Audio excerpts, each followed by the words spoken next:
دن دہاڑے لٹ رہا ہے کاروان اہل بیت، دن دہاڑے لٹ رہا ہے کاروان اہل بیت، بے ادب گستاخ فرقے کو سنا دے اے حسن، بے ادب گستاخ فرقے کو سنا دے اے حسن، یوں بیاں کرتے ہیں سنی داستان اہل بیت، یوں بیاں کرتے ہیں سنی داستان اہل بیت۔ نبی و علی نبی کی بارگاہ میں جھوم جھوم کر کے درود پاک کرے اللہم صلی اللہ علیہ وسلم سیدنا و مولانا محمد وعلی آلہ واصحابہ وبارک وسلم۔ صلاۃ و سلام علیک یا رسول اللہ صلی اللہ تعالی علیہ وسلم۔ عزیزان محترم، امام علی مقام کے ذکر کی محفل میں ہم اور آپ شریک ہیں، اور آپ کی سیرت کو یقیناً اتنے مختصر سے وقت میں تشریح و توضیح کے ساتھ بیان نہیں کیا جا سکتا۔ آپ نے جو شہادت حاصل کی ہے وہ شہادت عظمیٰ ہے۔ شہید اس دین اسلام کی خاطر جام شہادت نوش کرتے آئے ہیں، اس دنیا میں ابھی بھی کر رہے ہیں، اور قیامت تک بے شمار شہید اپنی جانوں کا نذرانہ اسلام کی خاطر پیش کرتے رہیں گے۔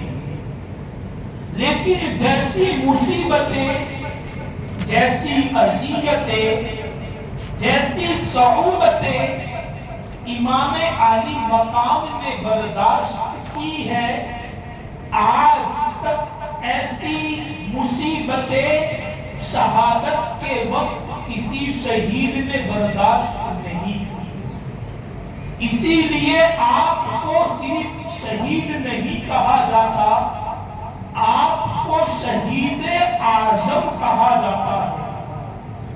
آپ صرف شہید نہیں بلکہ امام الشہداء ہے، یعنی تمام شہیدوں کے امام ہے، اس لیے کہ جو بے مثال قربانیاں آپ نے دی ہے، تاریخ اسلام میں نہ آج تک نظر آئی ہے، نہ قیامت تک تاریخ انسان میں کبھی ایسی قربانیاں نظر آئے گی۔ امام علی مقام نے دین اسلام کی خاطر اور اپنے نانا جان کی خاطر، دین اسلام کی بقا کے لیے اور دین اسلام کے فروغ کے لیے اور حدود اللہ کی حفاظت کے لیے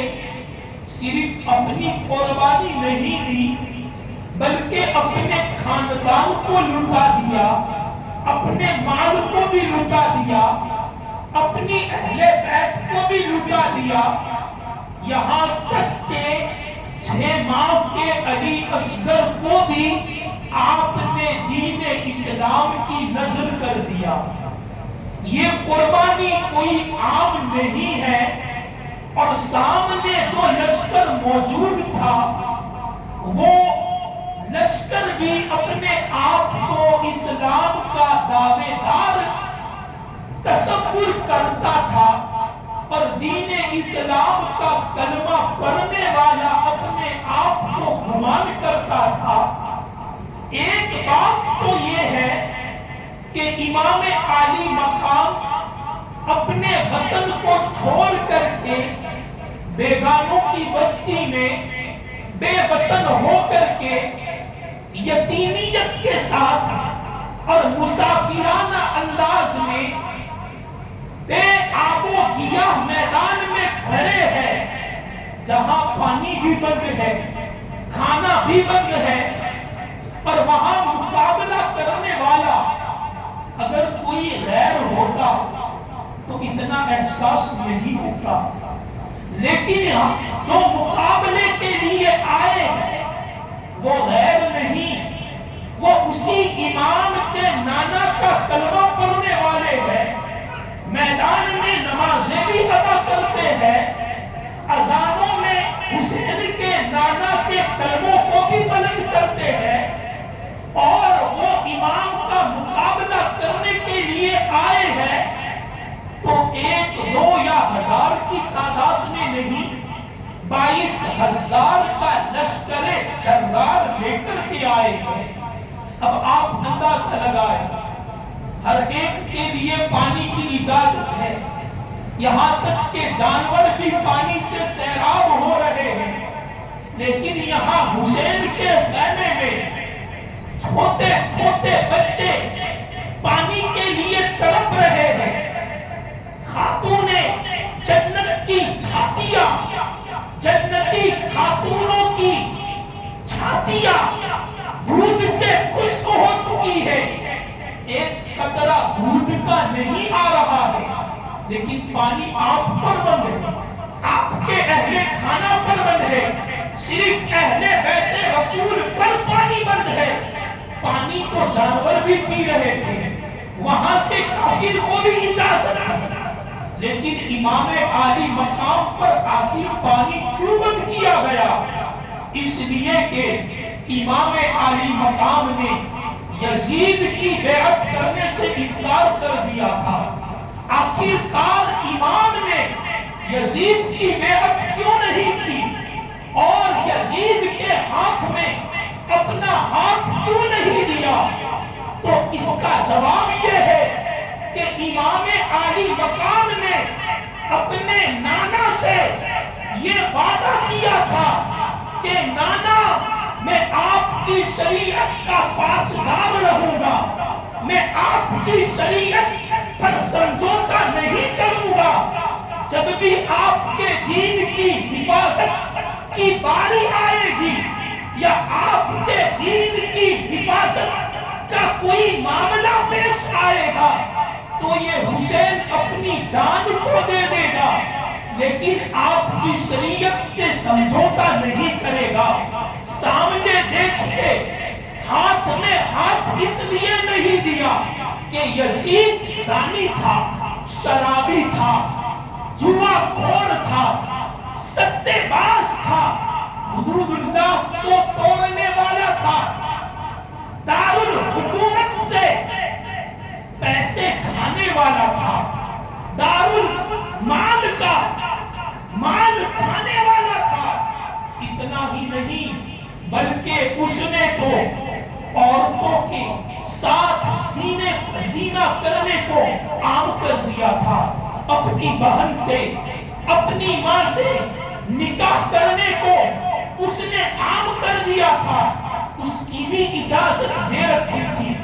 اس لیے امام نے اس کا مقابلہ کیا، اور پھر وہ سجدہ جو حسین کے نانا نے حسین کے لیے طویل کیا تھا، لمبا کیا تھا، وہاں حسین اعظم اپنے نانا کی پشت پر ہے، مسجد نبوی میں سرکار نماز ادا کر رہے ہیں، صحابہ کو نماز پڑھا رہے ہیں، ادھر حجرہ فاطمہ سے حسین نکلتے ہیں، بچپن کا زمانہ ہے، حسین کو چلنا بھی نہیں آتا، گرتے پڑتے امام مسجد میں پہنچتے ہیں، کیا دیکھتے ہیں کہ نانا سجدے کی حالت میں ہے، حضرت امام حسین نانا کی پشت پر چل جاتے ہیں، ادھر امام انبیاء نے اپنے نواسے کے لیے سجدے کو طویل کر دیا،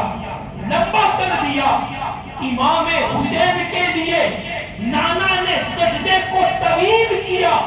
اللہ اکبر! حضور شیخ الاسلام کیا کہتے ہیں؟ سمت نبی ہے پشت نبی پر اور سجدے کی حالت ہے، سمت نبی ہے پشت نبی پر اور سجدے کی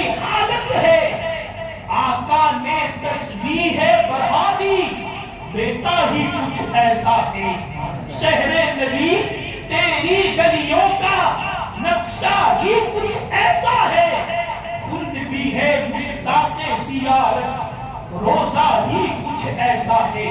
اللہ اکبر۔ اب دیکھیے صحابہ نے اختتام نماز کے بعد، نماز کے ختم ہو جانے کے بعد عرض کیا آقا کیا وحی کا نزول ہو رہا تھا؟ سرکار نے فرمایا نہیں۔ صحابہ نے عرض کیا آقا کیا اب سجدوں کو لمبا کرنے کا حکم آ گیا ہے؟ سجدوں کو طویل کرنے کا حکم آ گیا ہے؟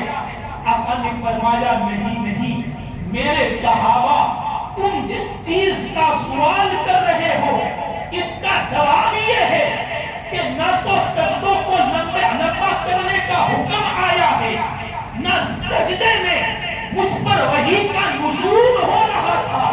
میں نے سجدہ اس لیے لمبا کیا ہے کہ میری پشت پر میرا نواسا حسین بیٹھا ہوا تھا، میں نے یہ گوارا نہیں کیا کہ میں اپنا سر اٹھا لوں اور میرا بیٹا حسین سجدے سے میری پشت میں گر جائے۔ یہ میرے قلب کو نہ بھایا، میرے قلب نے گوارا نہ کیا۔ حالانکہ نماز پڑھتے کس لیے ہے؟ اللہ کے لیے ہے۔ توجہ کہاں ہونی چاہیے؟ اللہ کی طرف ہونی چاہیے۔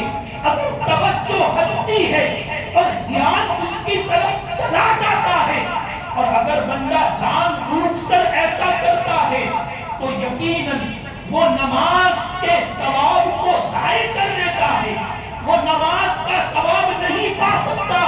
لیکن یہاں امام الانبیاء ہے، تمام انبیاء کے امام ہے، اور وہ نماز پڑھا رہے ہیں، پڑھ نہیں رہے ہیں، پڑھا رہے ہیں۔ توجہ نواسے کی طرف جا رہی ہے، لیکن حضور سجدے کو طویل کرتے جا رہے ہیں، طویل کرتے جا رہے ہیں۔ اب دیکھیے آقا نے حسین کے لیے سجدہ کو لمبا کر دیا، پھر اس حسین نے اس سجدے کا حق ایسا ادا کیا، ایسا ادا کیا کہ حسین کے نانا نے تو سجدہ کیا، تو کچھ وقفے کے بعد، کچھ مدت کے بعد، کچھ لمحات کے بعد اپنے سر کو سجدے سے اٹھا لیا۔ لیکن جب حسین نے اس سجدے کا حق ادا کیا تو کیسا ادا کیا؟ مشرق و مغرب نے دیکھا، چشم فلک نے دیکھا، تلواروں کے سائے میں حسین زخمی ہے، 73 زخم سینے پہ لگے ہوئے ہیں، خون کے فوارے جاری ہے، امام کے سر کو جھکتے ہوئے ہر کسی نے دیکھا، لیکن پھر اس سر کو اٹھتے ہوئے کسی نے نہیں دیکھا۔ اس نواسے پر محمد مصطفیٰ کو ناز ہے، اس کی ہمت پر علی شہر خدا کو ناز ہے۔ سجدے اوروں نے کیے، اس کا نیا انداز ہے، اس نے وہ سجدہ کیا جس پر خدا کو ناز ہے، اس نے وہ سجدہ کیا جس پر خدا کو ناز ہے۔ وہ سجدہ کیا، پھر وہ سر سجدے سے نہیں اٹھا، اب وہ سر قیامت کے دن سجدے سے اٹھے گا۔ آج بھی حسین سجدے میں ہے اور قیامت تک حسین سجدے میں رہیں گے۔ جب قیامت کے دن لوگ اٹھیں گے تو کوئی بھاگے گا، کوئی دوڑے گا، کوئی گر گرائے گا، کوئی اپنی قبر سے اٹھے گا تو وہ چل بھی نہ پائے گا اپنے گناہوں کی وجہ سے۔ لیکن جب امام قبر سے اٹھیں گے تو حالت سجدے میں ہوں گے۔ قیامت تک کے لیے اللہ نے آپ کو سجدے کی دولت عطا فرمائی، چونکہ آپ نے اس سجدے کے لیے اپنی جان کو قربان کیا، اسی شریعت کو بچانے کے لیے آپ نے اپنی جان کو قربان کیا ہے۔ اللہ اکبر۔ اور امام عالی مقام کون ہے؟ ابن رسول اللہ سرکار کے بیٹے، سرکار کی نسل سرکار کے نواسوں سے چلی ہے. یہ امام الانبیاء کی خصوصیت ہے. میرے آقا فرماتے ہیں تمام انبیاء کی سلب کو اللہ نے ان کی پشت میں رکھا ہے، یعنی ہر نبی کی نسل اس کے بیٹے سے چلی ہے. لیکن میری یہ خصوصیت ہے کہ اللہ نے میری نسل کو حضرت علی کے سلب میں رکھا. اور پھر سرکار نے بتا دیا الحسن والحسین ابنانی رسول اللہ، یہ دونوں میرے بیٹے ہیں، یہ میری بیٹی کے بیٹے ہیں، یہ میرے نواسے تو ہے ہی، لیکن اللہ نے انہیں میرا بیٹا ہونے کا شرف عطا کیا. یہ ابن رسول اللہ. اور سرکار علیہ السلام کی کیسی محبت. ایک مرتبہ آقا علیہ السلام اپنے بیٹے حضرت قاسم کو لیے بیٹھے ہیں. ایک طرف امام حسین ہے، حضرت جبرائیل حاضر ہوتے ہیں. آقا اللہ کا حکم ہے کہ ان دونوں میں سے آپ نے ایک کی قربانی دینی ہے. تو سرکار علیہ السلام نے اپنے بیٹے کو امام حسین کے لیے قربان کر. ہوا کیا؟ 3 دن کے بعد آپ کے بیٹے کا انتقال ہو گیا. یہ حقیقت ہے.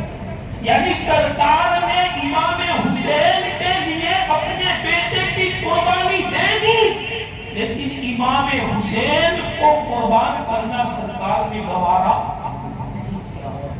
اب سوال یہ پیدا ہوتا ہے کہ سرکار علیہ السلام نے امام حسین کو بچایا کیوں نہیں؟ حالانکہ ہمارا ایمان ہے، حدیث پاک ہے اتانی جبریل علیہ السلام ان امتی ستقتلنی ہذان ابنان. حضرت جبرائیل نے مجھے آ کر کے خبر دی ہے کہ میرے اس بیٹے کو میری امت قتل کر دے گی. یہ سرکار نے اپنی پھوپھی حضرت ام فضل رضی اللہ تعالی عنہ کو بتا دیا. ایک مرتبہ سرکار امام حسین کو اپنی گود میں لیے بیٹھے تھے. تنہائیوں میں سرکار بیٹھے تھے. آنکھیں مشکبار ہو گئی، آنکھوں سے آنسو روا دوا ہو گئے. اتنے میں آپ کی پھوپھی کا آنا ہوا، ان کی آمد ہوئی. دیکھا کہ سرکار کی آنکھوں سے آنسو بہ رہے. عرض کیا آقا آپ کیوں اشک بہا رہے ہیں؟ تو سرکار نے کیا فرمایا اتانی جبرائیل علیہ السلام، ابھی میرے پاس جبرائیل آئے اور انہوں نے مجھے خبر دی کہ میری امت میرے اس شہزادے کو قتل کر دے گی. میں اس غم کی وجہ سے رو رہا ہوں. آپ مجھے بتائیں کیا سرکار علیہ السلام کو اس بات کا علم تھا؟ تو پھر سرکار علیہ السلام نے امام حسین کو بچایا کیوں نہیں؟ یہ سوال پیدا ہوتا ہے. اور آج بد مذہب ہمیں ان سوالوں کے ذریعے گمراہ کرتے ہیں کہ یہ بھی تو ایک بات ہے، نبی جب اپنے نواسے کو نہیں بچا سکے تو پھر وہ امت کی خیر خواہی کیسے کر سکتے ہیں؟ وہ امت کی استعانت کو کیسے آ سکتے ہیں؟ اللہ اکبر. جواب دیتے ہیں وہاں سرکار کو پتا تھا، وہاں سرکار کو معلوم تھا، لیکن یہ امتحان کی گھڑیاں تھی. اور سرکار علیہ السلام جانتے تھے کہ میرے اس بیٹے نے اپنی جان نہیں بچانی، اسلام کی جان کو بچانا ہے. اس کی شہادت قیامت تک آنے والے لوگوں کے لیے، مظلوم اور محصور مسلمانوں کے لیے ضرب المثل بننے والی ہے.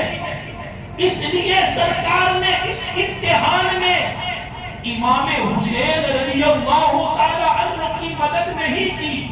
امتحان میں مدد نہیں کی جاتی. آپ جانتے ہیں کبھی ایسا ہوا ہے ہم اپنے بیٹے کو اسکول لے کر گئے ہو امتحان دینے کے لیے اور ٹیچر نے کبھی کہا ہو کہ بیٹھ جائیے اس کو آپ لکھوا دیجیے؟ ایسا نہیں ہو سکتا. امتحان امتحان ہوتا ہے. حضور علیہ السلام خود میدان کربلا میں موجود تھے، امام کی شہادت کو دیکھ رہے تھے، لیکن چونکہ امام کی شہادت دین اسلام کی بقا تھی، دین اسلام کا فروغ تھا، اس لیے سرکار خاموش رہے. اگر آپ یہ اعتراض کرتے ہیں تو پھر ہمیں یہ بھی بتاؤ کہ جب سرکار نے ہجرت فرمائی، مکہ سے مدینہ گئے، تو پھر سرکار علیہ السلام کے پیچھے دشمن تو لگ گئے تھے. وہاں غارے ہرا میں سرکار کو اللہ نے محفوظ کر دیا، لیکن اللہ رب العزت چاہتا تو مکے سے نکلنے کی اجازت ہی نہ دیتا، مکہ ہی میں دشمنوں کو ڈھیر کر دیا جاتا. لیکن یہ اللہ رب العزت کی حکمتیں ہیں، یہ اللہ کے راز ہے، یہ کائنات کو چلانے کا اس کا نظام ہے، یہ اسباب ہے کہ جس کے ذریعے کائنات چلتی ہے. تو امتحان تھا، اور امتحان میں استقامت ہوتی ہے، کرامت نہیں ہوتی. وہاں کرامت نہیں دکھائی جاتی، وہاں استقامت دکھائی جاتی ہے، وہاں بہادری دکھائی جاتی ہے، وہاں اپنی خودداری دکھائی جاتی ہے، وہاں اپنی شجاعت دکھائی جاتی ہے. اس لیے امام ڈٹے رہے، ورنہ راستے تو تھے. یزید نے تو کہا تھا ہاتھ پر ہاتھ دے دو، تم جس عورت سے کہو گے ہم نکاح کر دیں گے، تم جتنا مال مانگو گے ہم دے دیں گے، صرف ہاتھ دے دو گے. ہاتھ دے دو گے تو تمہیں ہم یہاں کی حکومت دے دیں گے، ہم تمہیں دفاع کی حکومت دے دیں گے، صرف ہاتھ دے دو گے. اگر امام چاہتے تو